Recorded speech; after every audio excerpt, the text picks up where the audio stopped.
Well, hello everyone, it's Jeff from Mid-Atlantic Craps, dual streaming over here on the Mid-Atlantic Craps channel, as well as the Casino Gaming TV YouTube channel. No matter where you're watching us, give us a thumbs up, hit the like button, subscribe if you haven't subscribed. We hope that that's what you'll do. Tonight is going to be a fun night. Something new here, I call it Mac Chats. Not to be confused with what Joe Ramus just said over here in the chat. He misses Sunday Craps chat. We'll talk about that tonight, Joe. But tonight I have the distinct privilege and the honor to interview somebody that I don't know if I can call it idolize, his interview techniques, his ability to talk about craps. He's just an overall super nice guy. He interviewed me back in, I think it was maybe January of 2022. I was on his show. He gave me a tremendous boost in subscribership. And here we are later. I get to interview the original craps interview. That is Dave Carlin, Same Bet. And he also has a channel called Rolling with Same Bet as well. We'll get into all of that tonight, guys. It wouldn't be appropriate if I didn't start this channel out. For those guys that have been in the community a while, you're going to recognize this. For those of you that haven't, bear with us just a few minutes.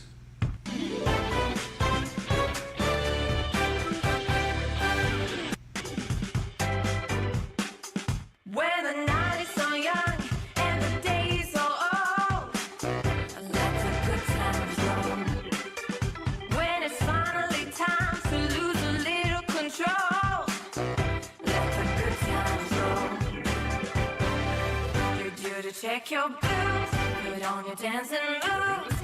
No time to waste. Oh, ready, set, and go.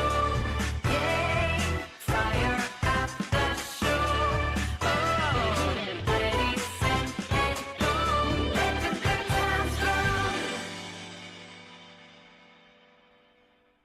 Hey, good evening, everybody, and welcome back to the Same Bet Show. Tonight is a... Well, Dave, what do you think of that? Did I surprise you with that or what? Yeah, that was awesome, Jeff, man. Thanks for bringing that back up. I actually had a lot of fun putting together intros. And that one, I actually paid for the song. And that was my theme song for most of the time that I was doing these live interviews. Yeah, so thanks for bringing that back up, man. I really appreciate that. Well, no problem. You know me, I try to, I'm not a perfectionist, but I try to put on a good production. I don't know that I'm going to be able to match your show because it just every other Monday night for however many seasons it was, I don't know how many seasons you did, it was Dave Carlin, Monday night, 8 o'clock, my time, Eastern time. I know that you're an hour or two behind me, but yeah, it was, it's just I'm excited about the whole time. We've allotted an hour. We're going to be done sometime before 10 o'clock because I want to be done when my good friend Lauren Big AZ comes out with another recorded video that he has coming out on his channel tonight at 10 o'clock. So we'll definitely be done by then. But it's a free-for-all Monday night on this first edition of Mac Chats. And let's just have fun with it. I mean, good evening. I mean, look, I'm like all giggly inside because I got the man here. I got the original Craps interviewer, Dave Carlin.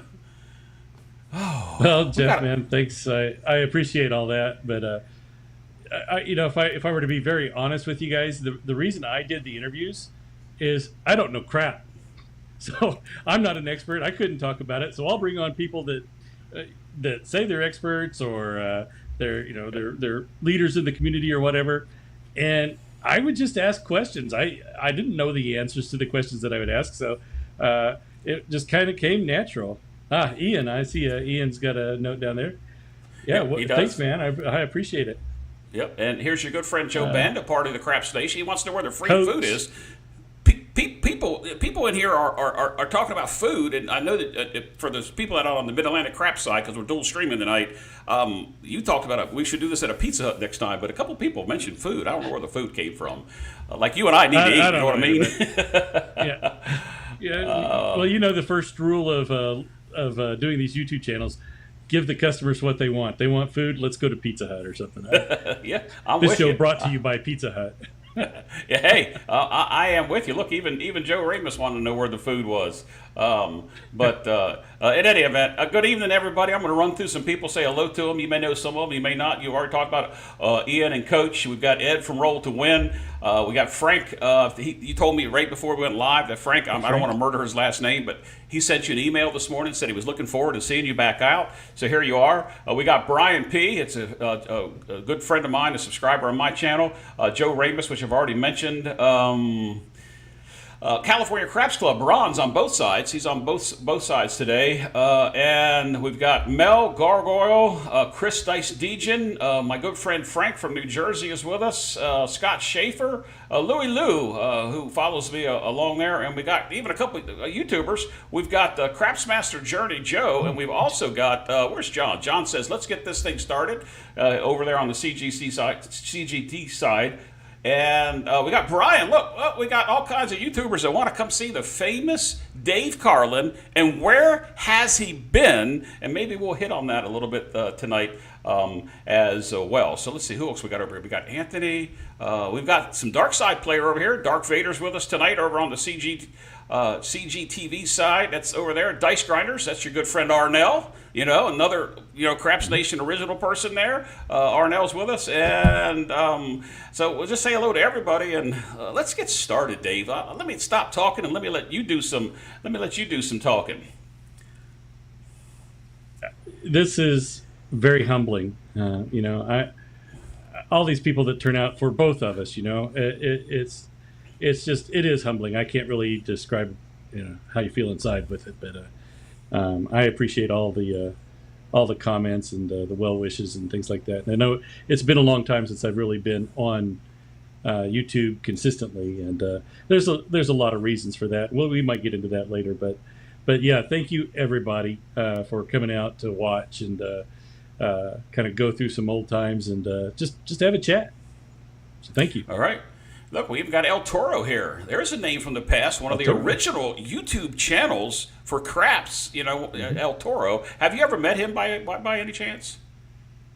No, never met him in person. I've talked to him a time or two a couple of years back, but no.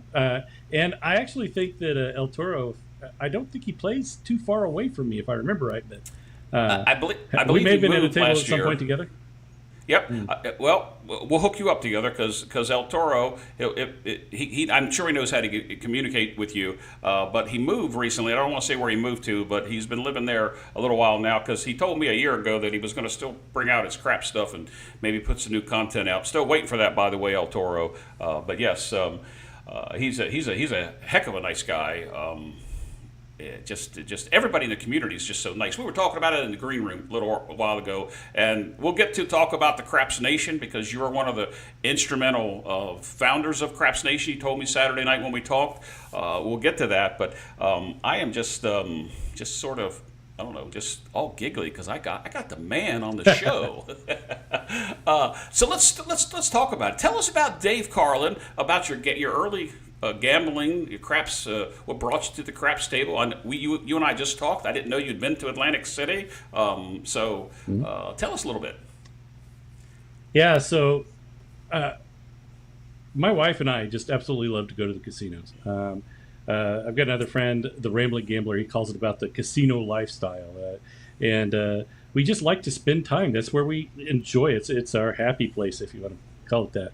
But for the longest time, I would just play slots. And I got to the point that I was just so frustrated. Lose after loss after, it just never ended. So I decided I would get brave and walk up to a craps table. And I realized that my $5 I could put on a craps table lasted longer than $5 in the slot machine. And that's actually how I got started playing the game of craps. It was more about preservation than about fun. Yeah, but I really enjoyed it. Yeah. So how many years ago? This would have been around 2018. I haven't been playing craps all that long. So around 2017, 2018, somewhere around there. I can't quite remember exactly. But one of the downsides of where I live is that I had to go down to Oklahoma to play craps at that time. And we had an ante, so we call it the Oklahoma ante. $1 for every come-out roll. Yep, every come-out roll. So you get a natural 7 or 11 to come out, another $1. You hit a craps number on the come up, Wow. another $1. And I always, th- I always thought the I ante. I thought the ante was just for that one hand. So if you had to come out natural 7 or no. 11, you had to ante again. Yes, yeah. I did not know I that. added it up. I was paying about $40 an hour in antes on a $5 table. You just can't overcome that. Wow. Oh no, no, You just no. can't. No matter how good of a player you are. But it didn't stop me from trying. Then sooner or later, the casinos that I was playing at is if you had a player's card, they would waive the ante, and that made things a lot better. Okay. But that's kind of how I got into craps. But at that time, there really weren't a lot of YouTube channels around craps. Bo Parker, he had quite a few videos out there. The Dice Coach, he was one of my early mentors. I enjoyed watching him. The Bone Thrower, CK Danger Arm, and even Jeremy from Color Up. There were a few others out there, but those were kind of the ones that the people would watch a lot. And Right. I'd see Jeremy run some strategy on his channel, and I thought, well, I could do that. I think I could do that too, but I have to come up with a name. All of us YouTube players, YouTubers, we need some sort of clever name, right? So I came up with Same Bet. That was Same really Bet. before I really understood what Same Bet actually meant. But the real meaning behind Same Bet for me is I wanted to take the same bet that I saw the Bone Thrower do or Jeremy do and try it on my table. So that's Okay. how Same Bet actually began. How about that? Has anybody ever asked you that? Have you ever talked about that on any of your shows? Is that like, have you described that before? The name? Maybe not. You may be the first person that actually heard it. Hey, well, that's great. I actually, when you think about same bet, nowadays you hear people talk about if we're going to same bet that bet that you just won. Some people, well, depending upon what side of the aisle you're on, they don't like the same bet. But the unique name of same bet and where you just told us you got that name from, that is very clever and it's unique. And I really like that. I really like the name. Yeah, well, Wow. thanks. And I mentioned Jeremy there. I've seen in the chat here, we talked a little bit about how I helped a couple of people Yeah, get Brian. started or gave some Yeah. advice. Well, Jeremy from Color Up, he and I talked quite a bit in my early days. He helped me get things started. So I love this community. We are a pay it forward type of a group of people, and I could mention so many other people. Rick from Let It Roll, he helped me out. So I enjoy. I don't know. I enjoy the production side of YouTube, and I enjoy trying to help other people maybe think of things maybe in a little bit different way, or consider a camera placement of this or that. I enjoy that. So I do so too. those that helped me get started, I really appreciate it. Well, I mean, your early days from your journey through starting to, you went from the slots, which is like, I never play slots, but to getting to play the craps table, and then getting to your own YouTube channel. And you mentioned some big names there. That CK Danger Arm, I had not heard that name until you mentioned it Saturday night, so I did a little digging. And some of the other names that I think we're going to be talking about later in the show, I did a little digging for names that I didn't recognize. But I'm just the way that your show flowed was just incredible. So when you were playing, obviously you mentioned that you have something at home. Tell us about your early days of playing, or would you rather talk about Craps Nation? Which one do you want to go first? Yeah, let's do the Craps Nation first. When we talk about legacies, Craps Nation is a legacy. Not necessarily mine, but I do want to talk a little bit about it because I think it's kind of important to go back to our roots, talk a little bit about the history. And it's been long Sure. enough that my mind's a little bit fuzzy about this as well. So, Okay. Craps Nation, for those of you who might not know, all it is just a collection of people who like to play craps. There's no membership fee. There's no Discord. It's just a Skype chat, a perpetual Skype chat that people can come in, talk about whatever they want to talk about, and go on.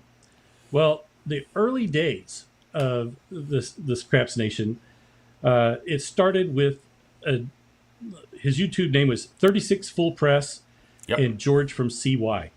those were the two founders of the Craps Nation. Now, I don't have 36 Full Press in that picture, but he was one of the first. And he was one of the first that reached out to me and invited me into this small group of YouTubers, and with the idea of how do we make a stronger community. Really, for 36 Full Press, it was more about revenue. How do we build revenue? And there was a little bit of friction there with the 4 or 5 of us in the beginning about what we really wanted the Craps Nation to be. So we have our YouTube channels, we get the chats, we get the comments, and people wanted to be more of a part of the show. And so I think several of us really wanted to take the Craps Nation more public, more open, and build a community rather than to focus on just the YouTube aspect of things. Can you go back to that picture for a second? Yeah, I can, but you see El Torres is Dax, myself, and George. I'm not sure who he's talking to, because you mentioned a couple names the other night that I didn't know. Was El Toro in the beginning? Yeah, go back to the picture. Okay, yeah, let me go back there. El Toro came very quickly. He was, I wish I could remember who came first, but there were about, I don't know, maybe 10 or so. But the core of the Craps Nation are the guys that you see in that picture right there. We've got from left to right, Bird Dog 301, Let It Eddie. Roll, George from CY. Rick, George. Yeah, Eddie. Yep. And then Mel, Craps Hawaii, Yep. Sleepy Heath. 2525, and then myself. We are, we really kicked it off. And then after we kicked it off, if you go to the next picture, you're going to see something that Dax from 36 Full Press put together. Yeah, See if we can, so that's it. That was the original channels, and we see El Toro up in the upper left-hand corner. You're right. Craps Player 99, Sarge, Skill and Luck. Those were the original channels that made up the Craps Nation. So let me go ahead and put that up here again. Let's see if we can't mention all of them. I got El Toro coming down the side. You got Bird Dog, CP99. I don't know that name. Craps Player 99. Oh, Craps Player. That I wouldn't recognize. So Sarge, we got George from CY. We got Jeremy Color Up. You got Sleepy 2525. That's Heath. Vince Armenti. 36 Full Press. And somebody just asked, John wanted to know what happened to him. They got Skill and Luck. North Florida Dice. Is that Wesley? North Florida Dice? Yes. Same, yeah. Yes. Okay, I met him in Atlantic City. Quack Shooter. Mudslide Mac. Let It Roll. Uncle Angelino. Clutch Pyro, Same Bet, and Ted, Toothpick Ted. Oh my gosh, there's some names there that are still around today. Wow. Yep. So that was the core. Those were the original channels. And that was before we kind of broke it up and opened it up to the public. Okay. So I had some conversations with George and the other guys that made up the core and said, hey, what do you guys think? Would it be okay if I started a chat, a Skype group that we could all interact with? And they said, yeah, that's great. Let's go ahead and do it. And today, that chat has almost 200 people in it.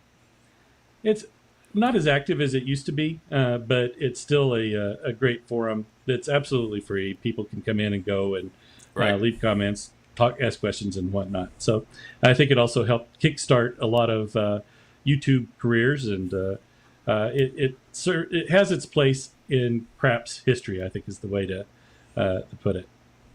Well, the whole Skype side, Discord I don't think was around when Skype started. Oh, go ahead. Go ahead, Dave. Yeah, I was going to say one other thing. And just for the sake of history, I want to give my friend Sleepy 2525 credit. He is the person that coined the phrase Craps Nation. So how about that? Just to get it out there and for history, he is the man. He's the one that did it. Yep.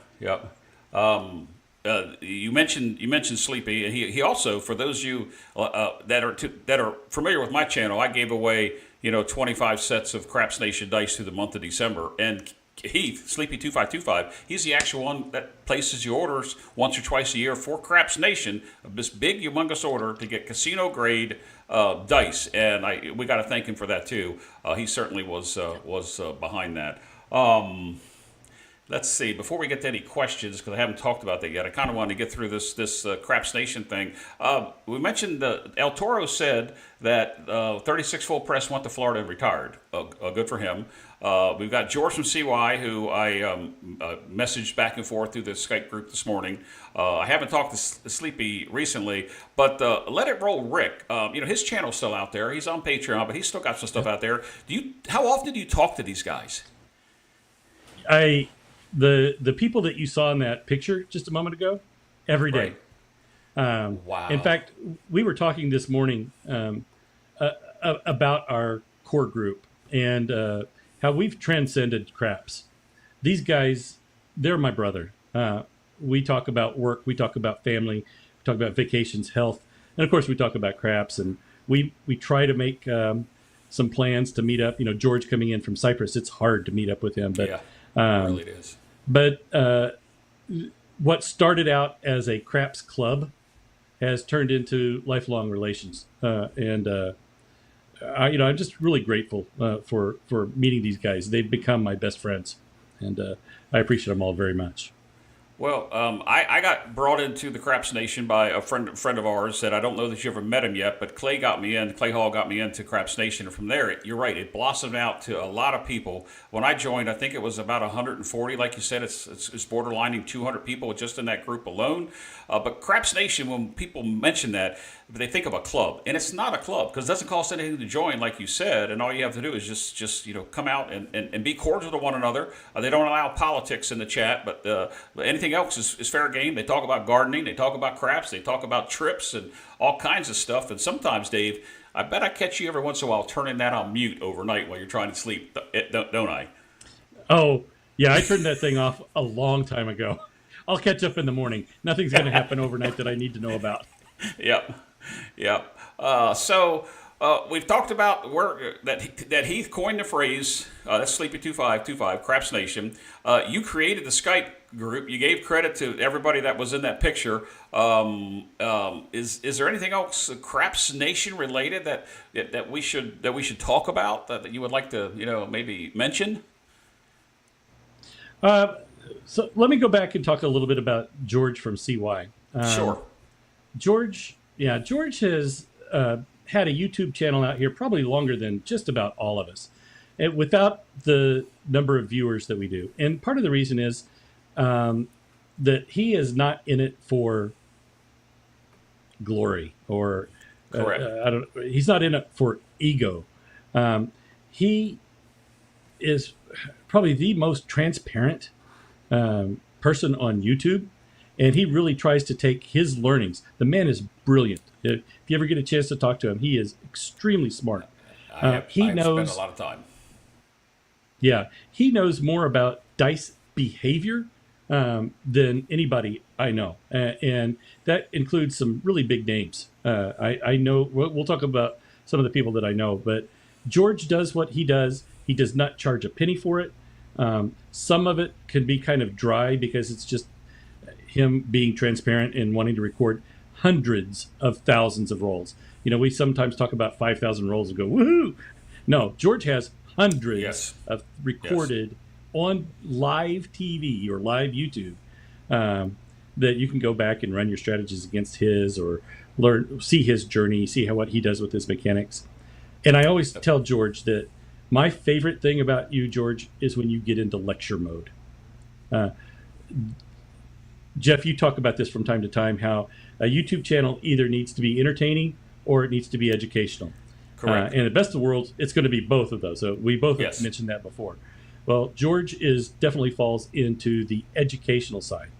So if you haven't seen George's channel, and I'm going to put a pitch out there for him, go out, spend a little bit of time, check it out, and see if you like it. It might not be for everybody, but I would encourage people to get to know George. Well, you mentioned George, and he's very humbling. Just like most guys that are in the Craps Nation group, and actually in the community that I meet, the guys that are in my AC group, I should say my AC group. I'm a part of them. They're not a part of me. They let me into their group. They're so humbling. And there's a couple attitudes and a couple egos out there, but for the most part, everybody's so nice. And I've taken time to talk to George. And earlier today, he said, "Jeff, do you realize that's 3 a.m. in Cyprus? I can't watch it live. I'll have to catch the rerun." So hopefully he'll shoot you a word after he sees this segment of the show there. But I'm going to put the picture up one more time, if you don't mind, Dave, and then we're going to point George out. Just for those that don't know who George is, let me get this picture up here. He's the one right there in the middle. That's George, next to Let It Roll Rick, and between Mel from Craps Hawaii.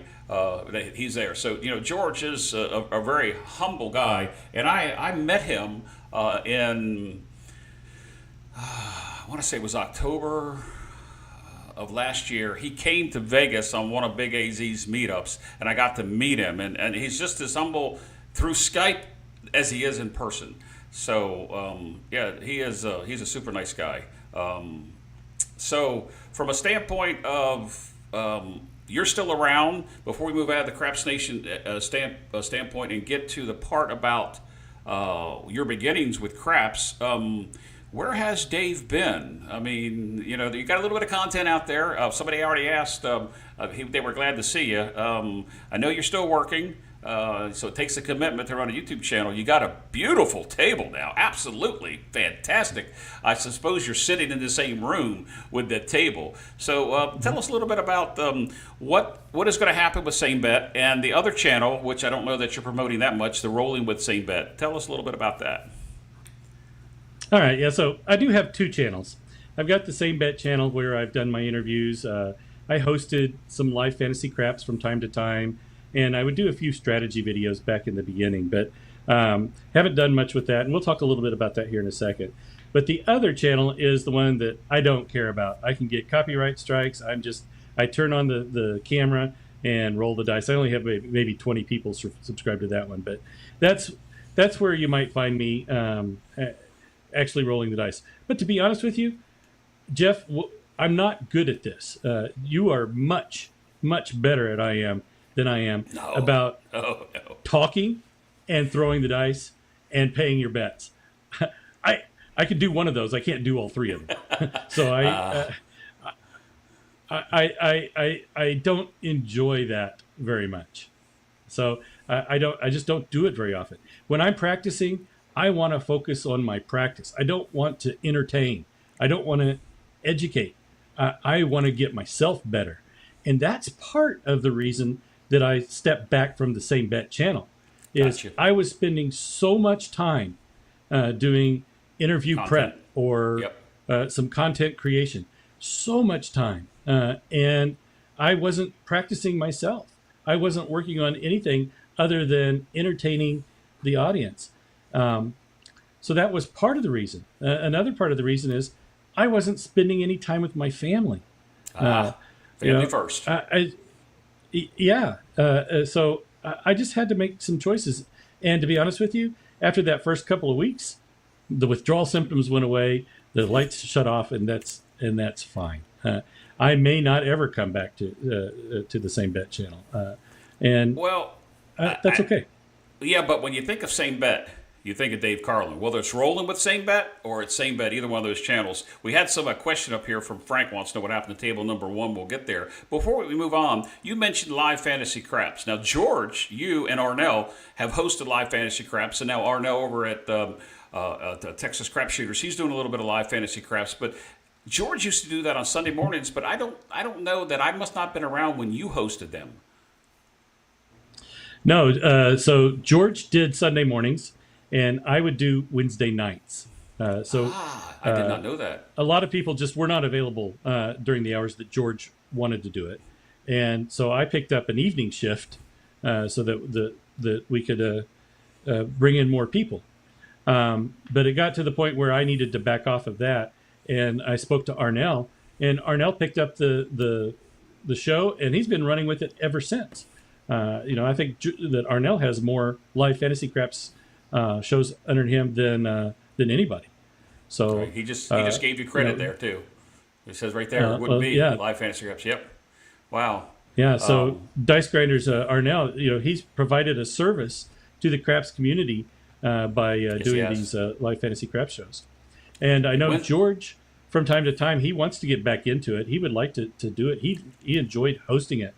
But yeah, I know he tried to get one going last Sunday, but he didn't have any takers. Maybe we'll get back to that at some point. Sunday morning suits me better than Wednesday night, and I played a couple times with Arnell. It's just my Wednesday nights. I'm committed to a couple other organizations, nonprofit fraternal organizations that I have meetings with on Wednesdays.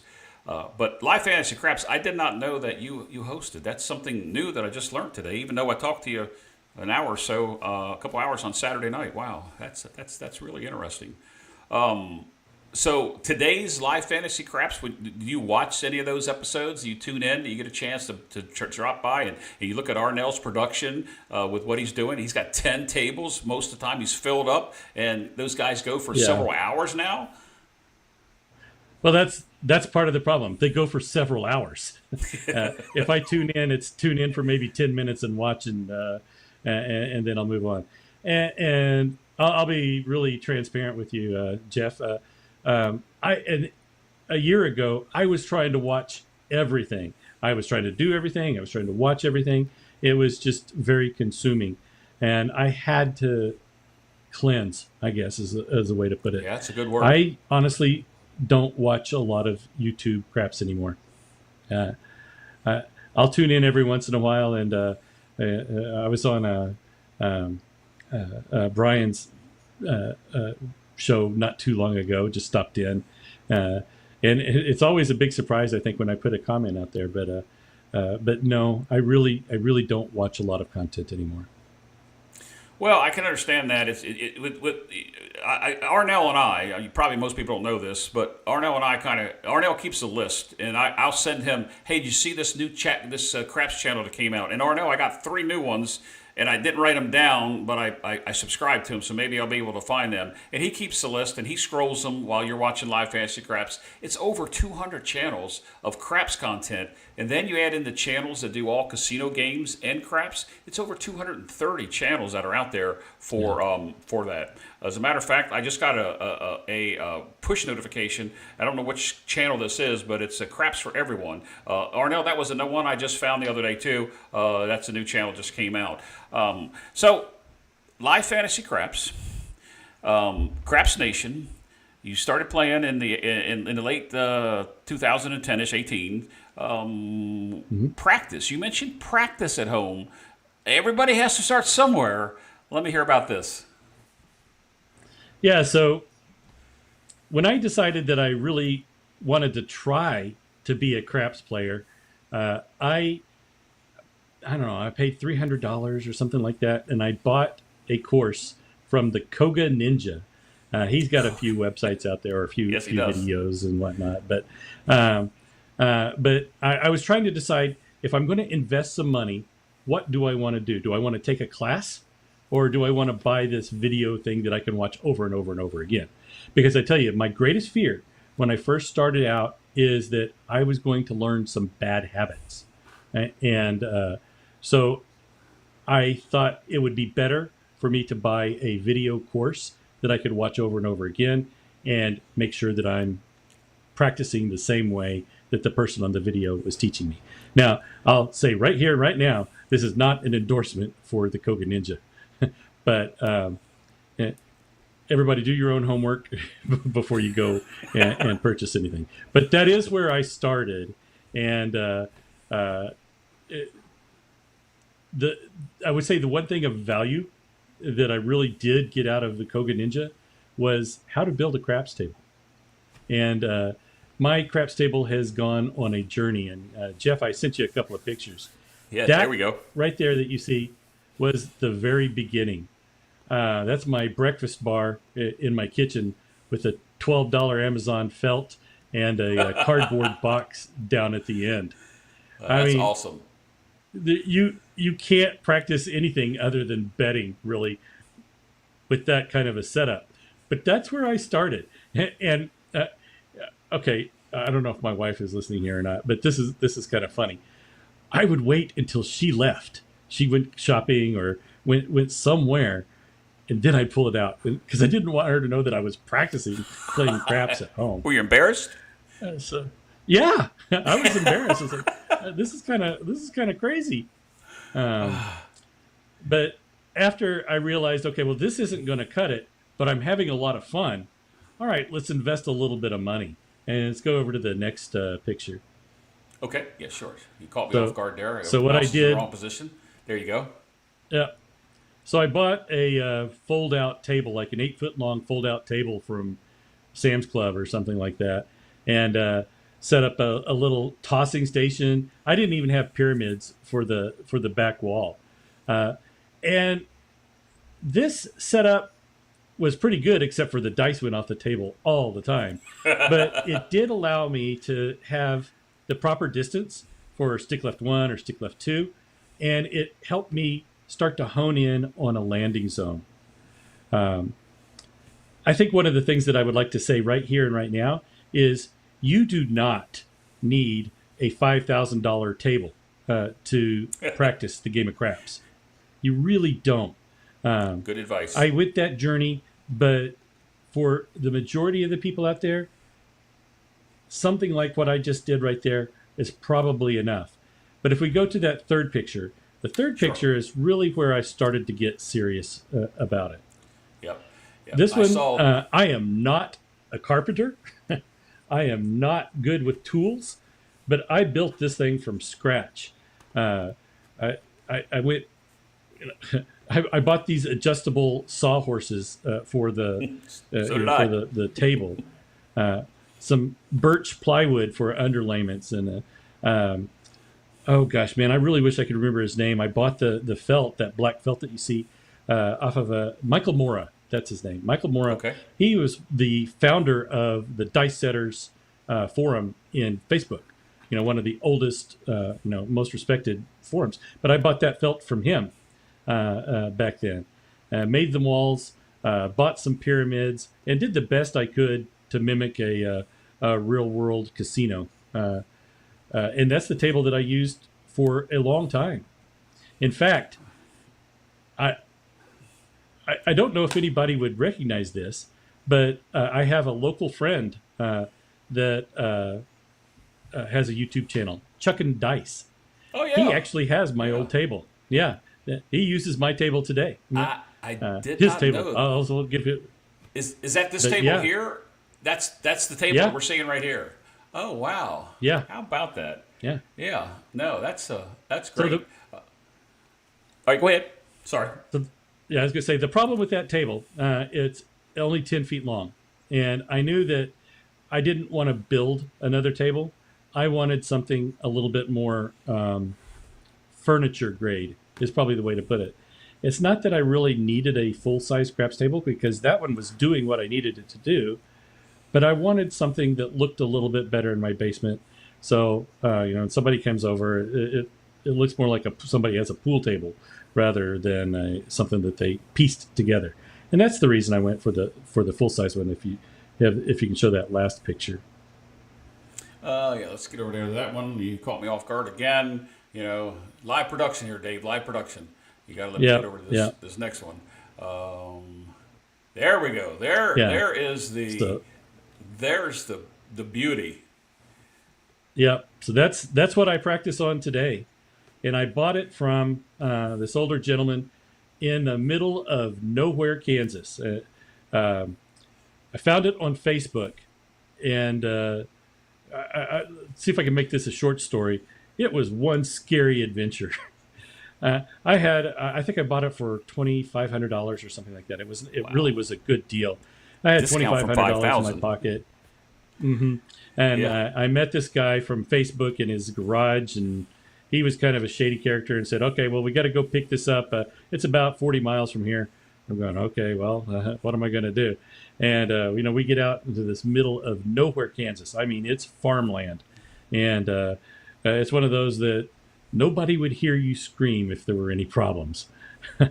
And so we get out there, and this older gentleman, he was probably in his 70s, said, he really couldn't practice on it anymore, so he decided to let it go. And we disassembled it there in his kitchen and got it home, and my wife and I put it back together. But it was a bit of a scary adventure that turned out okay. You actually have a video of putting that together, do you not? Isn't there a video? Yeah, I do. Yeah. Time lapsed? Yeah. Yep. Yeah. So I mean, even yeah. staple And the actually, felt. those are popular videos. Yeah, So they any are. of you YouTubers out there, if you want to get a viewer boost, rebuild your table. Take it down, clean it, put it back together, and show put it back together. Turn the camera on, have a little fun with it, and get a few views. Well, there are YouTube will pay you 35 cents.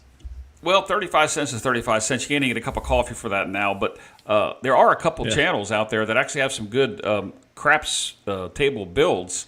But yours, the way that you edited it, I said that wrong.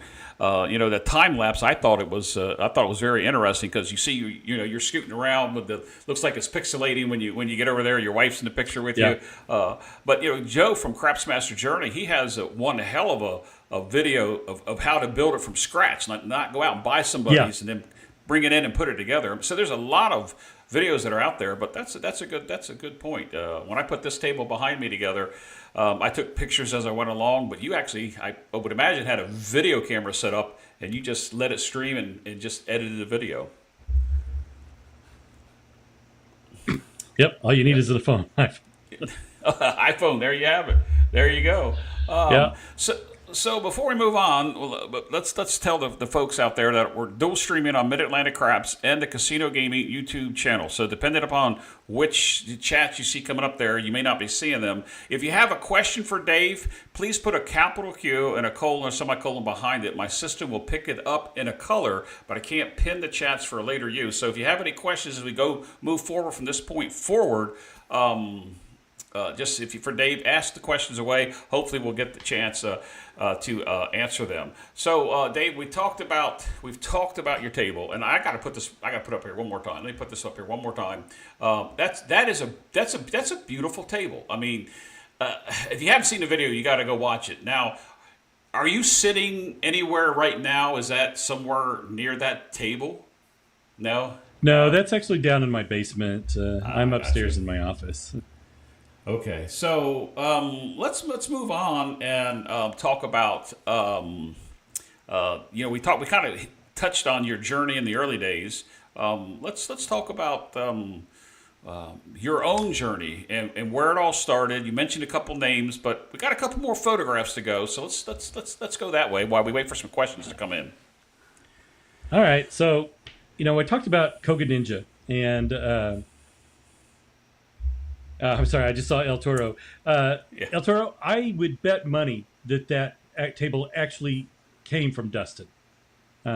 It came with the felt that Dustin would normally use. The stand, the base is just like what is it, American Table Games. I would bet money that this is actually an ATG table. Sorry about that. I just got distracted when I saw his comment down there. Before we move on, can we get this question out of the way? Because Alan answered earlier today. So how does someone get on to the Craps Nation chat? Basically, you can shoot either any of us an email. We can add you to the forum. I don't know if you want to get busy with that, but there's several people out there, Alan, several of the YouTubers that could add you into the Craps Nation Skype group. Dave, me, Alfredo, Ron, John. There's a whole mess of them that are here tonight. I don't want to leave anybody out. Coach, Joe Banda, any of those guys, if you know any of them, shoot them an email. We can add you to that. And then Ted Barry. We didn't mention Ted a little while ago. We were going to mention Ted. Remember that? Ted is the keeper of the roster. He keeps all the information about the members and whether they have a YouTube channel and whether they broadcast practice, how big their table is, so forth. And he can help you. He'll throw out the rules and tell all the newcomers, here are the rules to Craps Nation. So is that the best way to answer that question? Alan, it absolutely is. If you have a Skype ID, just reach out to any one of us. Reach out to me, samebet777@gmail.com. Jeff, any one of us can get you added into that chat. All right. So got a couple questions coming in, but let's go ahead and talk about your journey. You mentioned the Koga Ninja. Yep. So I started practicing the way the Koga Ninja teaches, and which basically is the par toss. He teaches kind of the GTC Golden Touch Craps methodology. But I started trying to learn who are the teachers of craps, and Howard Newman. He was one of the first ones that popped up, and I in my little notes that I sent to you, Jeff, I talked about how I stalked Howard Newman. He was in Vegas one day at the same time that I was, and it's like, okay, I got to find him, and here I am, kind of in the background, and Howard's playing craps, and I'm too nervous, a fanboy or whatever you want to call it. I was too shy to go up to him, so I reached out to him through his website, I believe it was, and said, "Hey, I'm in Vegas too." And he didn't know I'd already seen him. I watched him, so I vetted him a little bit, and he says, "Oh yeah, if you want to take a class, I'll come pick you up and bring you back over to my craps pit in Vegas, and we'll do a class." And I'm going, "Yes, let's go, let's do this." And I tell my wife what I'm doing, and she wasn't with me on this trip, and she says, "Wait a minute. You're about to get into a car with a stranger, go to his house, and you've never met this guy before?" I said, yeah, I am. And she said, "You realize you're just breaking every rule you just taught our daughters." And I said, "Okay, that's fair." But Howard and I met. He started teaching me some grips and some basics, and Howard and I have been friends ever since. I've met with him 4 or 5 times over the years. In fact, I've done a couple of interviews with Howard, and I want to say my interviews with Howard have been my biggest views, my greatest views. Not only is Howard the 8th best gambler in the world, or dice influencer, I can't remember what it was back in, I can't remember the year, but several years ago. He is just one heck of a nice guy. He's humble. He knows so much, and he has so many stories, from being an actor and a musician and a craps player around in the early days of Golden Touch Craps. So I really felt like I was in royalty and humbled to be a friend of Howard Newman. So I learned quite a bit from Howard, but I'm a student of the game.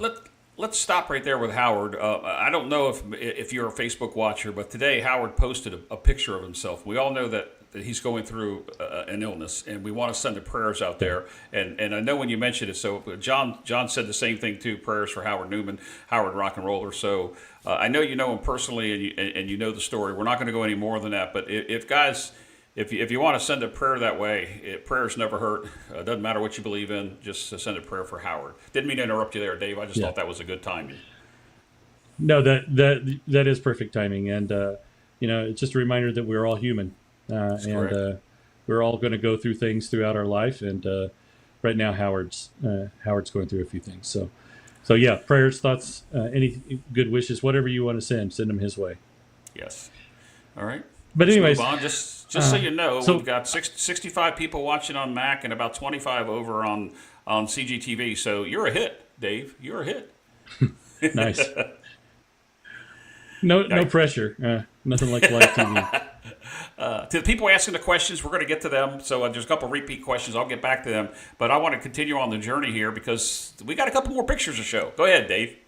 Yep. So I took a class with Howard and started to, I would say, my elementary skills of dice. My very first days of trying to become a dice influencer. And I'll go over that in a minute too. But that wasn't enough. I wanted to know more. I wanted to learn more. I wanted to be a student. And so the next time I was in Vegas, I called Bo Parker, the dice coach, and went over to his house. Yeah. And beautiful house. And he's got a beautiful setup. And I had a blast spending a few hours with him. In fact, I credit him for getting me over my fear of shooting from stick right. I always thought, I can't do stick right. I just can't. I have no control. Well, through his help, I was able to actually perform a little bit better on stick right than on stick left, which really surprised me. So he opened my eyes up to a few things. Unfortunately, that's the only time I've met Bo, is that one time that I went to his house for a class. Let's see here. After that and stalking Howard, uh, I, I learned I am a stalker. I saw that Heavy, Steve Haltom, was going to be in Kansas City. He was driving through to meet his daughter, if I remember right. And I just happened to be in Kansas City at that time, and I knew he was going to be at Harris. So I said, "Hey, if you're going to be around, maybe we can, stop and shake hands for a few minutes." And sure enough, uh, I was there, and the unmistakable swagger of Heavy as he walks up to the table, and it's just me and him. And at that time, this is unheard of. It was just the two of us at this craps table in Harrah's in Kansas City. Now, unfortunately, I was on a time crunch. I couldn't stay. So I only got to throw with him for a few minutes. And Oh, wow. I'll never forget it. Heavy probably forgotten it, but I'll never forget it. I rolled like, I don't know, 15 or something like that, mid-teen, somewhere around there. And Heavy rolls like 7 or 8. And I'm going, ooh, wow. I just rolled more than Heavy. And later he schools me with the amount of money that he makes in his 7 rolls versus how much I make in my 12. So that started a friendship actually with me and Heavy. And last year I hosted Heavy and the Axis Power Craps seminar in my house that you see right there. So that picture was just from last year. Right. So I've had Howard Newman. I've had classes with Heavy. I've had classes with Bo Parker. I didn't put it in our note, but Nate Fernandez, another one Yes, from the Axis Nate. Power Craps. I've Yes. been out to his house. The Koga Ninja, and then I didn't stop there. I decided I would take the Golden Touch Craps course. And I did that right before COVID. I mean, weeks before the shutdown. So I got to go to that class. I met Michael Feldman. I met a lot of great players. And I had an absolute fantastic time.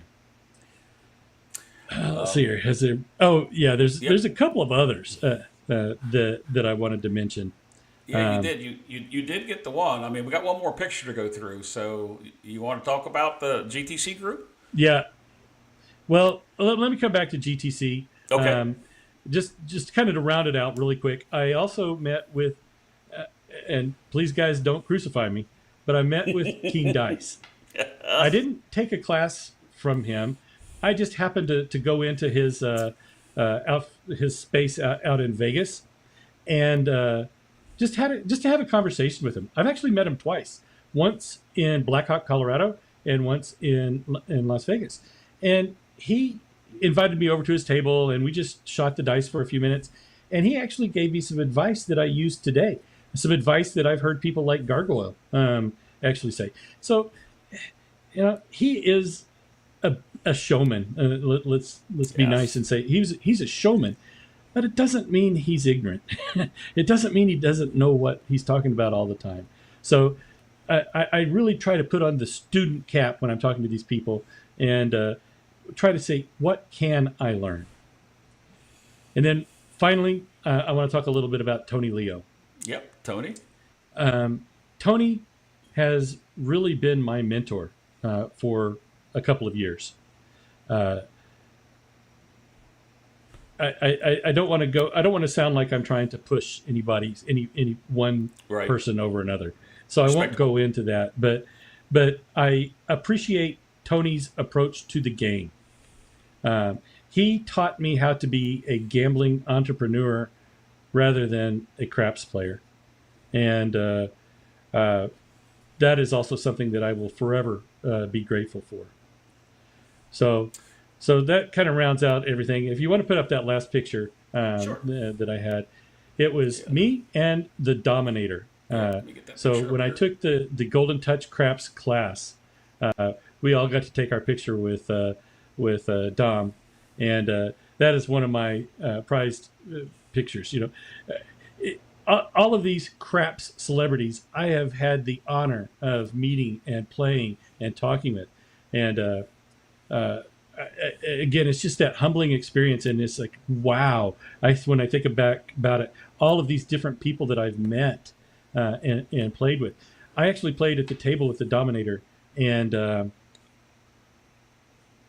going to say that he was the most focused and intense player that I think I've ever played at the table with. He did not disappoint. Right. And I'll leave it at that. But Jeff, the one thing I do want to say about all of these teachers, all of these books that I've read, it messes with your mind. And when I'm at the craps table, if I do a pendulum swing, I hear Heavy's voice in my head saying, "What the hell are you doing?" Or if I bet like Heavy, Tony's saying, "David, you're not sticking to your game plan." It messes with your head. And it's just recently that I think that I've been able to say, I'm taking the best of this person and that person and that person and making it my own. It's taken me years to get around to that. And I feel like I'm now playing my game, but I'm still a student, and I'll still listen to other people. Right. Well, if you look at the list of your resume here, of what you sent me with the classes that you have taken, it's incredible the versatility and the exposure you've had to all types of styles, all types of play, whether it's betting like you mentioned with Tony, or whether it's the grip and the throw from either the Dom or from Heavy. You hear all this, and I got to meet the dice coach back in November at the Craps for the Cure, and he was part of the Craps Chat episode we had there, and he was just so humbling to listen to him, and he didn't hesitate to answer any of the questions, and he really gave his best answer that he could without hesitation. So you've got a long resume of some training there, my friend. And let's see, there's a question up here that Arnell put here that you might get a little kick out of. David, you going to do your own Craps Chat and interview the dice classes like wanted to before. So I don't know what that means. Maybe that's something Arnell knows, but there's a question from Arnell. I don't know if it's, I might be sarcasm. Arnell, you have a memory, my friend. You have a good memory. There is one show that I really wanted to do. I wanted to call it Legends, and where I would bring on Howard and the Dominator, and not in the same show, but make it a series, and really talk in depth about their classes, and not just teachers. I would have loved to have interviewed Chris Palicki, sharpshooter. Some of the people who did not go and create, well, I guess that's not a good example, but not just teachers. Just because you're a teacher doesn't mean you're the best at the game. But I really wanted to do a show called Legends, but to do it the way I wanted to do it would be a pretty big investment, and I just don't have the funds to do it that way. So I've always just put that on the back burner. Well, there is a show out there like that. Ed from Roll to Win Craps has Tales from the Table. I think he's got 7, 8, 9 episodes out, and he's logged a couple of those. Some of the people that you just mentioned, he has interviewed. One of them that we were talking about Saturday night, you actually know, and that was $5 Bill. So your show Legends, Ed's Tales of the Table. Somebody needs to record those for the future. And I like the idea, Dave. I think we give a thumbs up to Dave to do that show. Production-wise, I understand, Dave, but wow, you've got the contacts. The way I wanted to do it would actually be more documentary style. I wanted to go to them. I wanted to bring the equipment. Because I think Ed would agree with me, one of the hardest things to do in these interviews is the person you're interviewing, their audio, their video. It's hard to get a good picture and a good sound from somebody that's not tech savvy, and they just don't have the equipment. So to do it the way I wanted to do it, I would have to travel and put it together like that. But so it's on the back burner. I like that. I do have an idea for a new series, and I've been making some notes, and I'm going to credit Heavy for this. Heavy has a saying or a segment in his training called "the crap between the ears," Well, I learned it something a different way. I called it the crap in the trap. So I would love to do a series called The Crap in the Trap.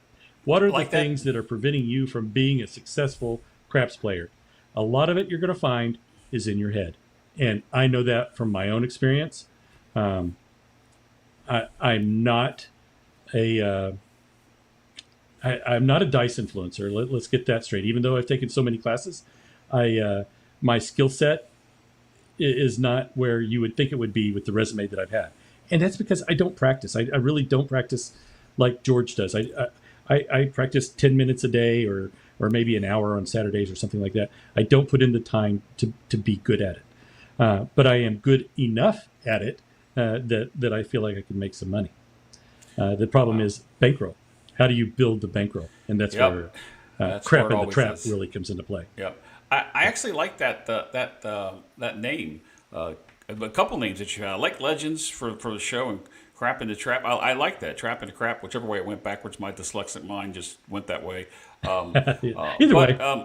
It is. I mean, but I don't see that many people saying let's do that because we're lagging a little behind. But you got my vote, Dave, that when you get your camera crew together and you get the van and you get set up somewhere, hopefully it won't be the pizza like we talked about in the beginning. But documentary style would just be awesome. Maybe you should sell that to the History Channel or something. I don't know. Here's a question. Honestly, go ahead. if I could talk him into it, Jeremy from Color Up, he is a production. Oh. He's wizard. What he does that's for a living. His trade.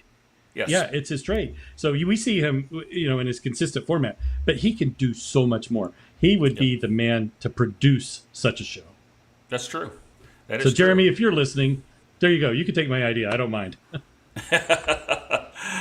Let's switch and take some questions. Alfredo from Texas Crap Shooter wants to know: will you be hosting the International Shooters Qualifying again? That you carried the heavy load with George coming up soon. So, what do you say to that?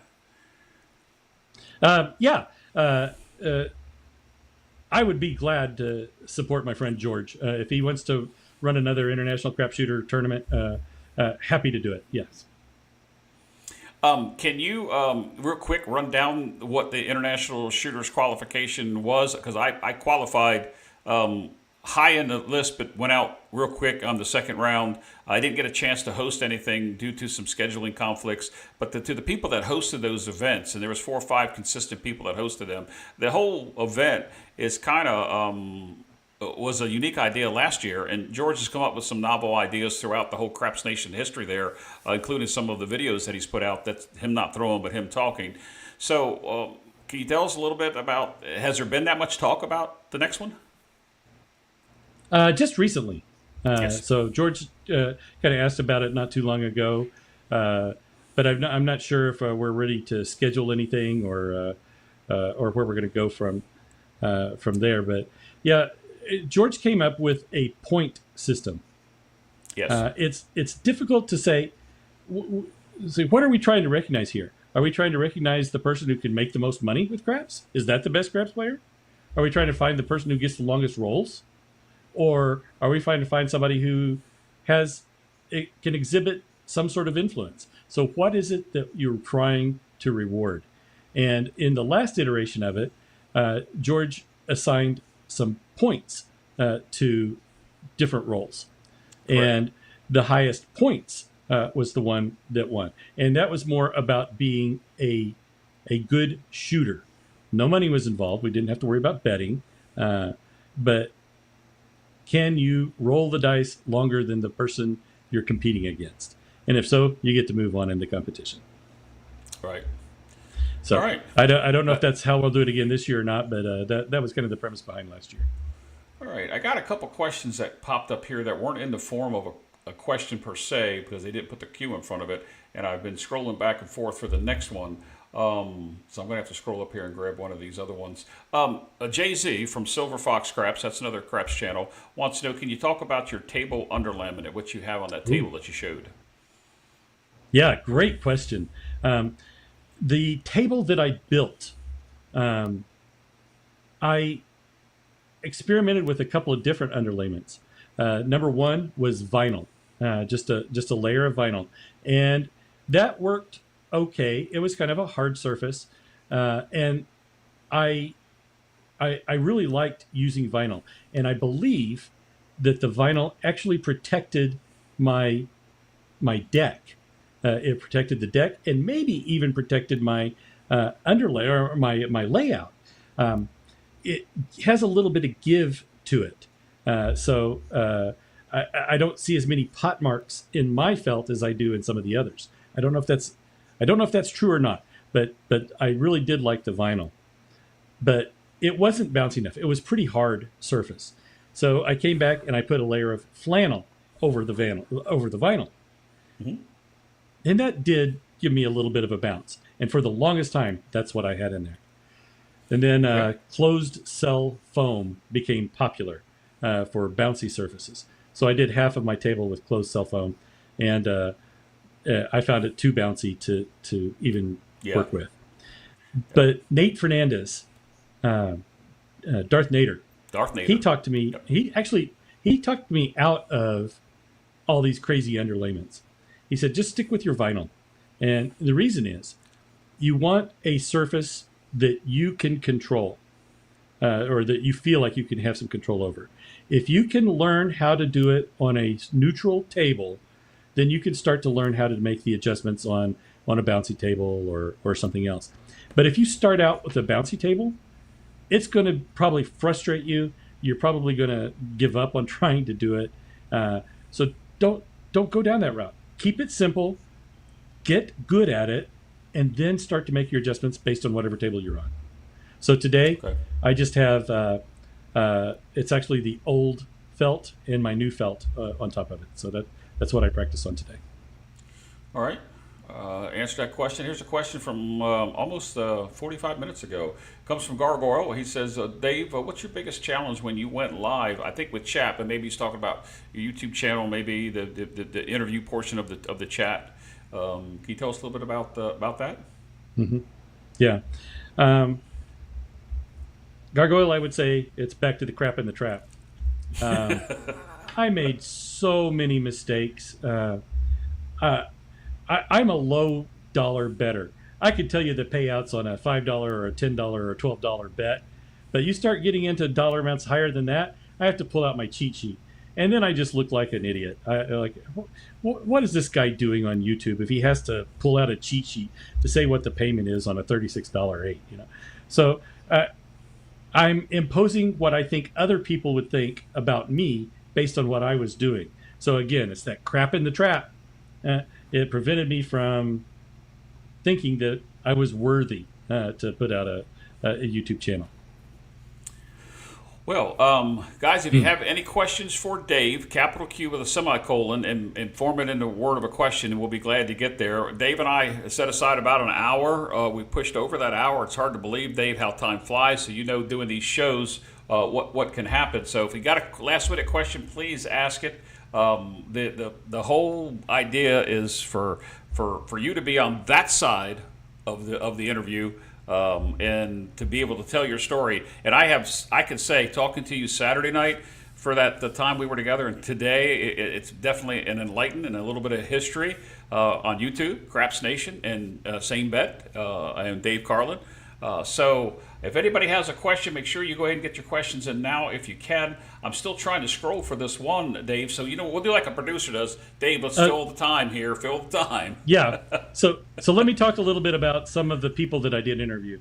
It might surprise you to know that I only interviewed about 25 to 30 people in the entire run. I did some people more than once. Ed, Ed and I did a few shows together. Yep. But I don't know if he's still out there watching. Brian from the Hawaiian Crap Shooters. Yep. His was the only show out of all of them that I ever did that I had to cancel and reschedule.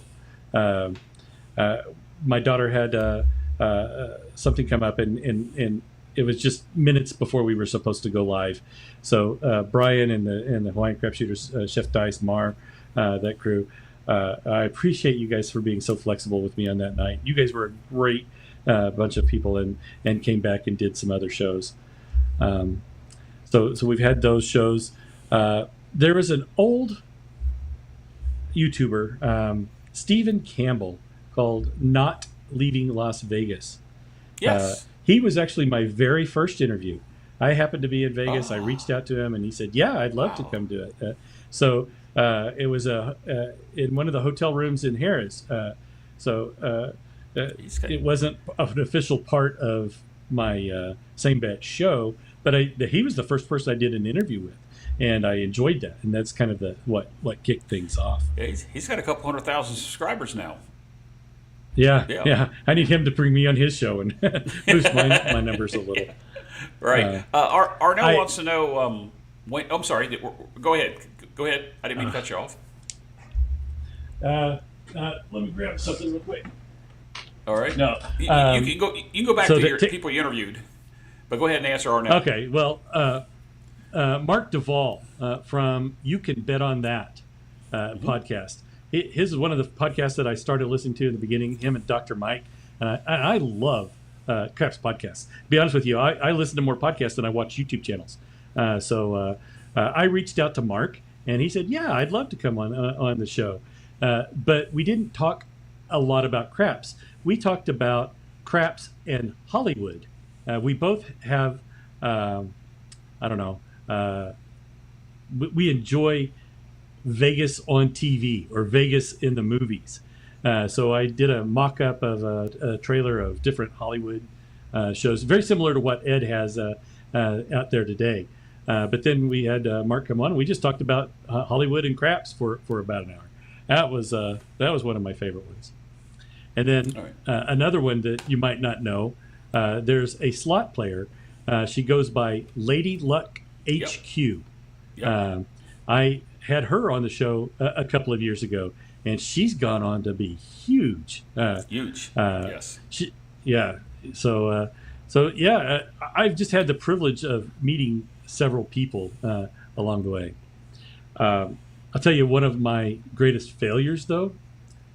I got a little too big for my britches, to be honest with you, and I reached out to who I thought was Ray Romano, the actor.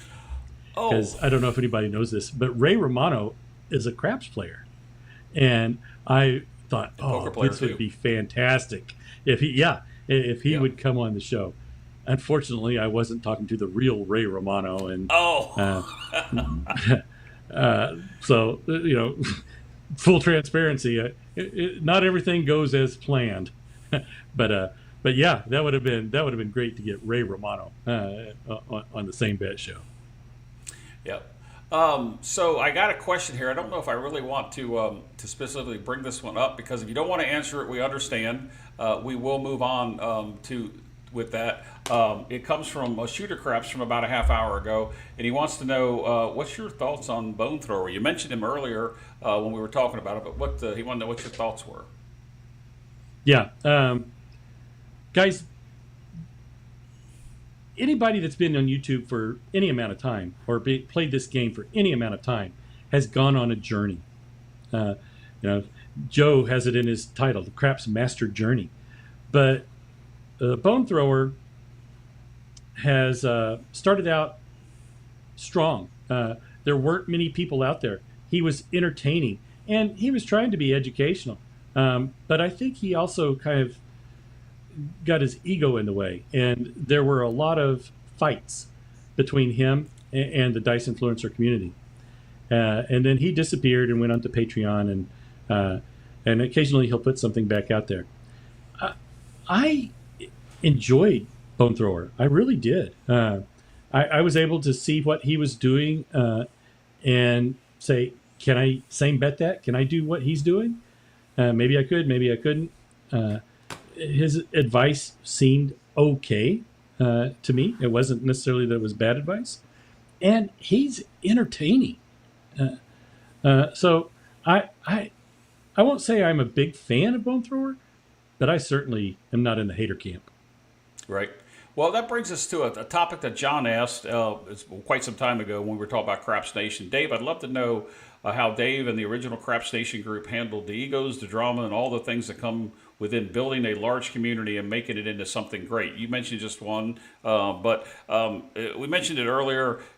Personalities are made up of all types, but for the most part, everybody's really humble. But the Craps Nation community, you took it from being just YouTubers to everybody. Touch on that a little bit. I would say, John, we did not handle that very well. Even internally, with our own small core, we had differences of opinions, just like brothers, I guess. I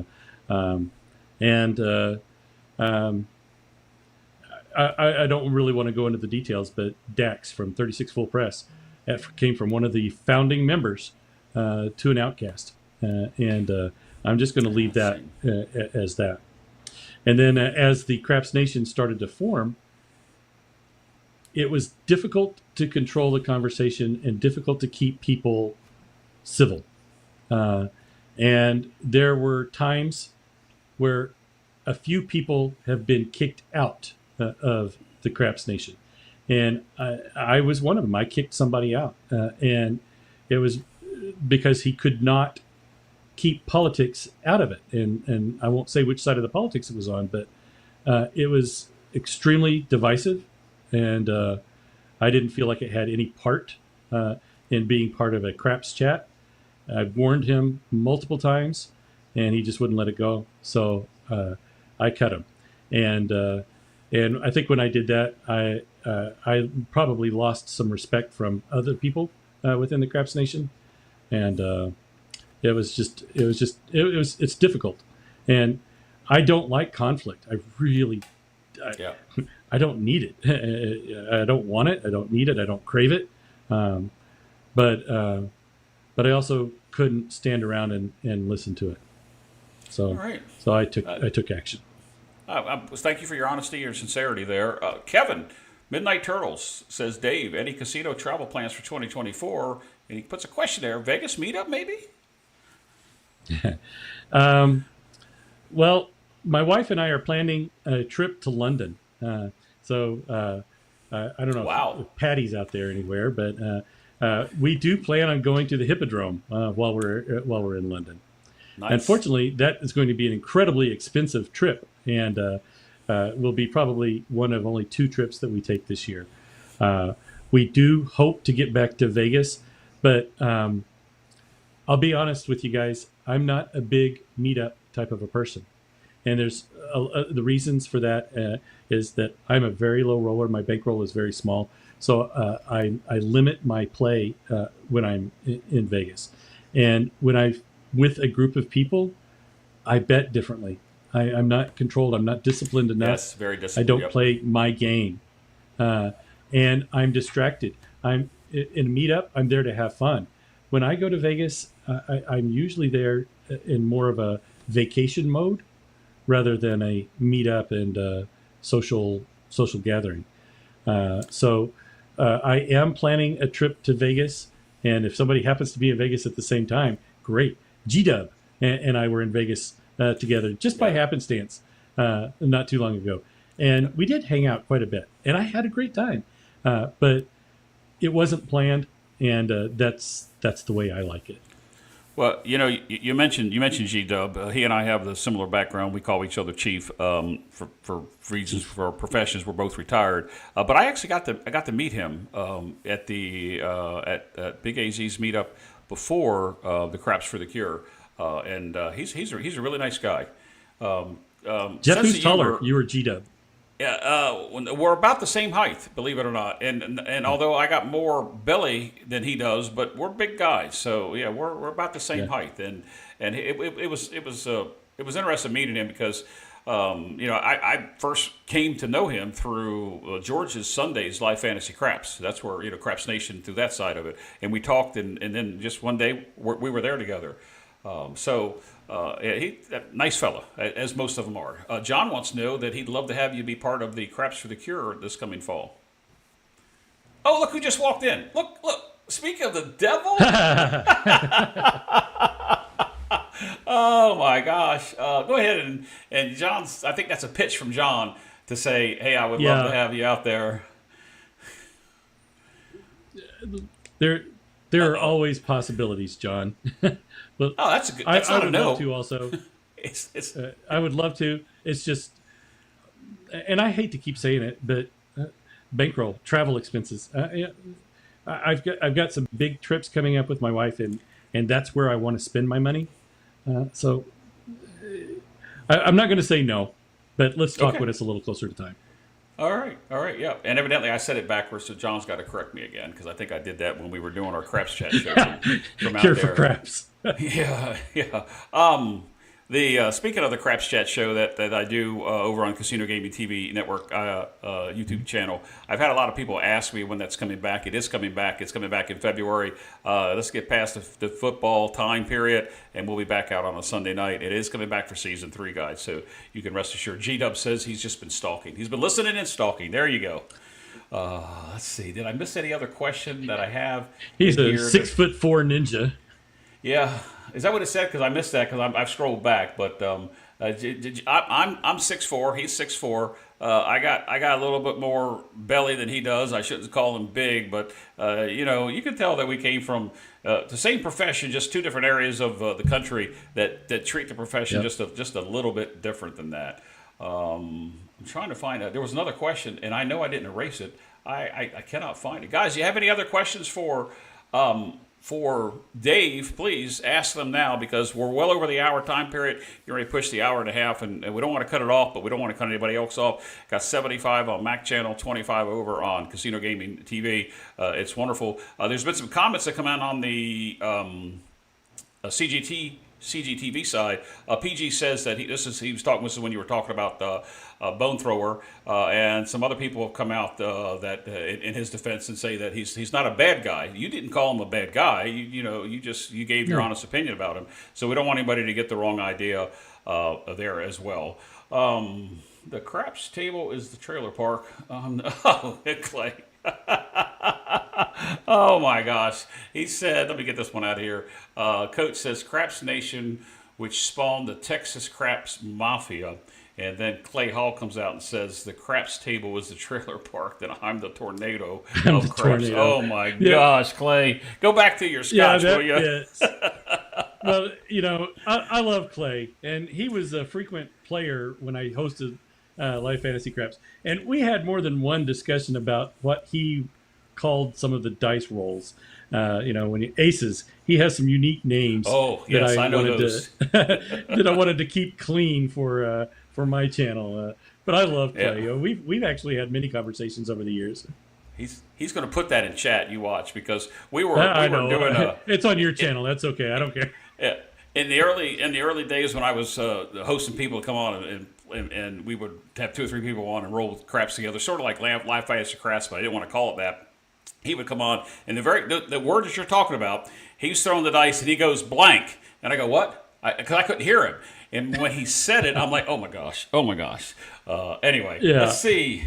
From Gargoyle, Dave, what do you think of all the newcomers know it all and actually know nothing but have all these subscribers? I think he's talking about the influx of the craps channels. Like I said, 200 plus. Since I joined, started my channel, it's over 60 additional craps channels, and it seems like almost every week there's somebody new that's talking craps. Yeah. I'll Well- put that back up there just in case you want to. So what do I think about him?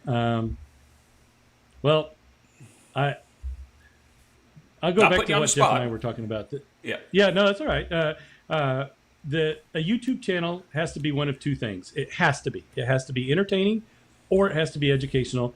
If it's not one of those 2, people are not going to subscribe. So what I fear is people are subscribing because they think it's educational when it's really entertainment. They will sooner or later figure that out, Yes. and they will sooner or later realize, okay, well, I really shouldn't have listened to that person. And Gargoyle, I've been watching some of you and Ed and hearing you guys talk about it, and you guys, you never mention any channels, and I respect that. But also as a newcomer, I would say, oh my God, am I listening to the wrong guy? Am I listening to the wrong channel? Who is it that's crap out there? So I respect you for not naming names, but I wish there was a better way to help the average viewer know who is good and who is not. And I would also say it's a bit of a matter of opinion. My long resume of training has taught me one thing. Heavies camp, the Axis Power Crap camp, they can throw the dice. They can bet. They're good people. Same thing can be said for the Golden Touch Craps. Same thing can be said for the Wage members. They all have very strong shooters. They all can win. They all can lose. And I think that sometimes we have to be a little bit more tolerant. Just because one camp wants to do it different than we do, it doesn't necessarily mean that it's a crap channel. Don't get me wrong. There are some bad ones out there. I absolutely. But right. I also try to practice a little bit of tolerance. The part that I'm going to use myself as an example. But in my early infancy of playing craps, because I was a poker player and the two poker rooms close to me closed down, so I had to go to the excitement of where all the screaming was coming from, drew me to the table. And so I started YouTubing and found people, and a couple channels I watched. Don't do what I did and take the bankroll to the casino and practice at what that person just showed you there. Kitchen table. Somebody mentioned that's how I started. I think Coach mentioned that's how he started. Kitchen table. Roll those strategies, systems, whatever you want to call out before you take something to the casino. Because just like Dave said, every system, every strategy will lose. There's a lot of stuff out there that's always going to lose. It's just bad advice. So here's a question. Gargoyle said, "Thank you." He will take that advice to heart. Here is a question from Frank. I don't want to murder his last name. So he says, Dave, question. Your show was entertaining. Your show not only was entertaining when you did the Same Bet, Talking with Same Bet, that show was not only entertaining, it was educational. And kind of like I'm hoping today, parts of what we talked about today is educational. So he's your friend. I think he's trying to say that, he enjoyed you and he missed you and he'd like to see more of you. Oh. Well, Frank, man, I really appreciate it. I tried. I really did try. And I did enjoy it. It was overwhelming, but I really did enjoy it. All right.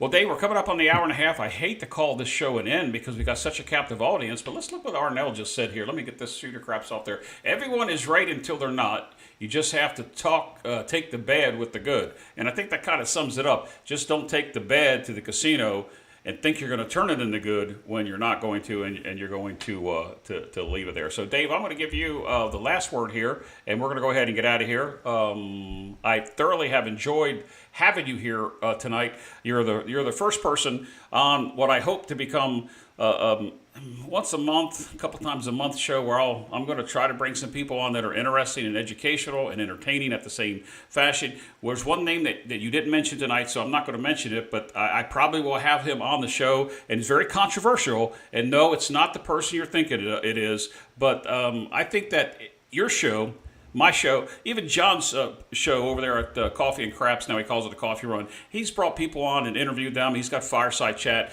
You have to be able to bring on controversial people, regardless of what side of the aisle you're on, and hear both sides before you actually may have already formulated an opinion. But let's be fair and balanced. Let's let everybody hear both sides. You and I talked about that Saturday night. Yeah, Jeff, you're absolutely right. I think I know who you're talking about, and You're absolutely. We should not fear the controversy. Right. I know that a lot of our viewers can be very, very vocal, and it's hard not to take that personal. It really is. But if you're truly putting a show out to educate or to entertain, you don't want to fall into, hey, I'm a shill for this group or this school of thought. Let's expand our minds. Let's hear what these people have to say, and trust that people are adults and they can make up their own minds whether they like what they're hearing or not. It doesn't mean that it was a bad show.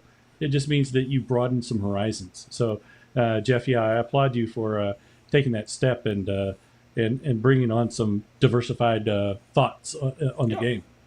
And I think, although we as YouTubers, when they see us in, I don't call it the limelight, but they see us that we're talking to these people, and we don't necessarily have to agree with them. We can agree to disagree, but I think that every side should be heard, and then you can kind of find the snake oil, if you will, or the good and the bad of the channels. I get that somebody's got a product they want to sell, and I think they should be able to brand themselves and sell it. But I also think that you got a lot of good channels out there that are bringing a lot of good content to the right way, the educational way, and the correct way of playing this game, which can be played so many different ways. Yeah. All right. Dave, I'll go ahead and give you just the real final quick. word. Sure. You had put. Go ahead.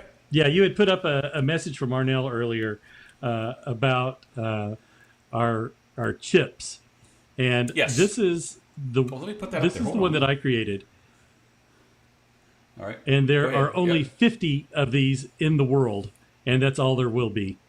I know Gargoyle has just created his, and he's learning about postage and how expensive it is to give these things out. But I tell you, I keep going back to Dax 36 full press. He and I were the first ones that I know of. There are probably others, but the first one that I know of that created these chips. And my original intent was not to give them out to people on YouTube. My original intent was to hold some of these in my pocket. So when I was in the casino, if somebody recognized me, I could give them a chip. And that's the reason I bought these. Because it talk about humbling. It's kind of interesting when you're walking through a food court in Vegas and say, "Hey, it's Same Bet," or "Hey, it's Mid Atlantic Crabs," and Right. they just hit you from out of the blue. And I wanted something that I could give to people who recognized me. Yep. But it's another expense. It may not be a big expense to some people, but it's one of those things that I just decided pretty quickly I didn't need a collection of YouTubers' chips, and they probably don't need mine either.